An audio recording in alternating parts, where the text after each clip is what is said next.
মাঝে মাঝে আল্লাহ আমাদেরকে দুঃখ কষ্ট দিয়ে পরীক্ষা করতে চান, এগুলো আমাদের জন্য খারাপ নয়। এই দুঃখ কষ্ট বিপদ আমাদের কোমরকে সোজা করে, আমাদের পায়ের মাটিকে শক্ত করে। চিল্লায় বলেন ঠিক কিনা?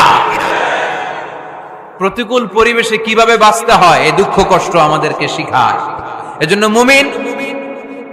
মুমিন বান্দার বৈশিষ্ট্য হচ্ছে দুঃখ কষ্ট বেদনা জ্বালা এগুলোতে সে আপসেট হয় না, সে হাল ছেড়ে দেয় না, সে ভরসা রাখে একজনের উপর। চিল্লায় বলতে হবে তিনি কে?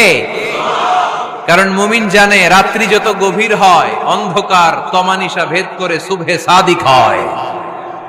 মুমিন জানে গর্ভবতী নারীর পেটের ব্যথা যেই দিন বাড়তে থাকে ওই দিনই নতুন মেহমান আগমনের সময় ঘনাতে থাকে। মুমিন জানে তার জীবনে দুঃখ কষ্ট বিপদ যত বাড়তে থাকে সুখের দিন কাছে আসতে থাকে।